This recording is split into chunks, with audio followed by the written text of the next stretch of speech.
আসলে আমরা যারা আসলে শিল্পী, আমরা যারা আসলে দর্শকদেরকে বা সাধারণ জনগণকে বিভিন্ন গল্পের মাধ্যমে আমরা যারা আনন্দ দেওয়ার চেষ্টা করি, হ্যাঁ, আমরা বললে যদি মানুষ শোনে তাহলে বলতে পারি। এখন আসলে ভালো কথা কেউ শুনতে চায় না।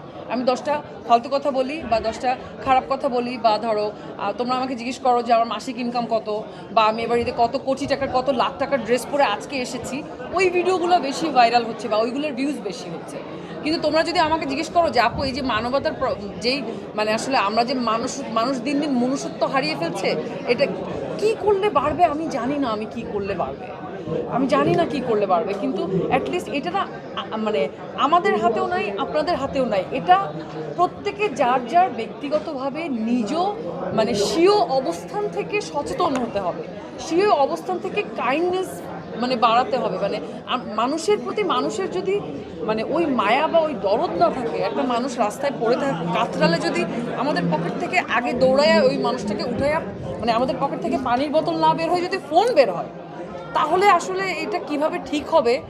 এই মহামারী মানে এর যে ভয়ঙ্কর মহামারী আমার মনে হয় না আর আছে, মনুষ্যত্বহীনের মহামারী। এটা মনে হয় যে মানে সকল যত বড় প্লেগ বা করোনা বা মানে যত বড় বড় দুর্ভিক্ষ হয়েছে পৃথিবীতে, আমার মনে হয় যে মনুষ্যত্বহীনতার যে মহামারী চলছে আমাদের দেশে, এর চেয়ে বড় মহামারী মনে হয় মানে আর তৈরি হবে না বা সৃষ্টি। প্রতিবাদ করার যখন দরকার হয়, যখন কোনো কিছু মনে হয় খারাপ, তখন ওটা নিয়ে আমি কথা বলি। রাস্তায় নামার দরকার হলে রাস্তায় নামি, তারপর আবার ঘরে। মহামারীর ভিতরে থেকে তুমি পরিবর্তন কিভাবে এক্সপেক্ট করবে? ধরো দেশে যখন একটা মহামারী চলছে, তখন তুমি ওখানে পরিবর্তন কিভাবে এক্সপেক্ট? মানে আসলে তো ওটাই বলতে হবে, কারণ আমরা যারা সাধারণ মানুষ, এই মুহূর্তে ক্যামেরার সামনে ছাড়া আমি যখন নিচে যাব, নিজের গাড়ি নিজে চালাই, আমি বাসায় যাব, তখন তো আমি একটা সাধারণ মানুষ। তো আমার যদি ধাপ করে রাস্তার মধ্যে কোনো দুর্ঘটনা ঘটে যায় বা আমি যদি কোনো অনাকাঙ্ক্ষিত ঘটনার সম্মুখীন হই, আমার দায় এই মুহূর্তে কেউ নিবে না, না প্রশাসন নিবে, না মানে অন্য কেউ নিবে না, কারণ ওই এনভায়রনমেন্টই নাই। আর একটা নতুন ইন্টেরিয়াম হোয়াটএভার, আমি ঠিক বলতে পারি না, আমার অনেক কঠিন লাগে বিষয়টা। তো তারা আসছে, তারা কাজ করবে আস্তে আস্তে, এত দ্রুত সব কিছু পরিবর্তন করে ফেলবে বা এত দ্রুত সংস্কার করে ফেলবে, এটা আবার এক্সপেক্ট করাও যাচ্ছে না। সব কিছুতে সময় লাগবে, কিন্তু মানে ওয়ে ভালো লাগছে না, একই রকম লাগছে, বুঝছো? একই রকম। আমি বলতে চাই এই যে শিল্পীদেরকে মব ক্রিয়েট করে শিল্পীদের উপর বিভিন্নভাবে যেই নির্যাতনটা হচ্ছে, এক ধরনের ব্লেম করে একটা অদ্ভুত তকমা দিয়ে যে বন্ধ করে দেওয়া হচ্ছে, যে রুজির দরজা বন্ধ করে দেওয়া হচ্ছে, এটা একটা বিশাল বড় প্ল্যানের অংশ বলে আমার মনে হয়। আমার মনে হয় যে বাংলাদেশের সংস্কৃতি বা মানে সংস্কৃতির জায়গাটা, কৃষ্টি কালচারের জায়গাটা এত স্ট্রং ছিল, মানে মানুষজন পড়াশোনা করতো, মানুষ সাহিত্য নিয়ে আলাপ করতো কোথাও গেলে। এখন যে বাংলাদেশের মানুষজন শুধু মানে ফালতু বিষয় নিয়ে আলোচনা করে এবং কাজ করার ক্ষেত্রে যেই মাধ্যম আছে, প্রত্যেকটা মাধ্যম বন্ধ করে দেওয়া, যাতে করে কন্ট্রোল করতে সুবিধা হয়।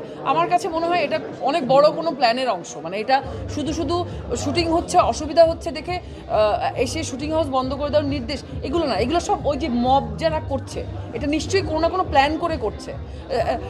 একটা শিল্পী, একটা নায়িকা একটা জায়গায় যখন একটা দোকান উদ্বোধন করতে যাচ্ছে, ও কি অশ্লীলতা ছড়াচ্ছে ওখানে কেন বাধা দেওয়া হচ্ছে? একটা আমাদের কাজ করতে কেন বাধা দেওয়া হচ্ছে? যারা খারাপ কাজ করছে তাদেরকে তো আপনি আইডেন্টিফাই করতে পারছেন, আপনি তাদেরকে যে ধরেন, তাদেরকে যে বলেন। আর আমাদেরও অনেক সমস্যা আছে, আমাদের অনেক নীতিমালা করা জরুরি ছিল, অনেক নীতিমালাতে স্ট্রং থাকা জরুরি ছিল, যেটা আমরাও করে উঠতে পারি না। এক হাতে তো তালি বাজে না। সো আমরা আমাদের নিজেদেরকে প্রোটেক্ট করতে পারি নাই এবং এখনো পারছি না। ভবিষ্যতের কথা জানি আমরা মানুষ হব কবে, এটা আমি আমাকে জিজ্ঞেস করছি যে আসলে মানে মানুষ হব কবে, আমি জানি না কবে মানুষ হব আমি জানি, কিন্তু আমাদের যত দ্রুত সম্ভব মানুষ হওয়া উচিত। তা না হলে যেই দেশ, একটা সুন্দর দেশের স্বপ্ন দেখে এতদিন পরে এসে আমরা একটা জায়গায় দাঁড়িয়েছি নতুন স্বপ্ন, নতুন সংস্কারের আশায়, সেই আশায় ঘুরে বালি হয়ে যাবে যদি আমরা মানুষ না হই।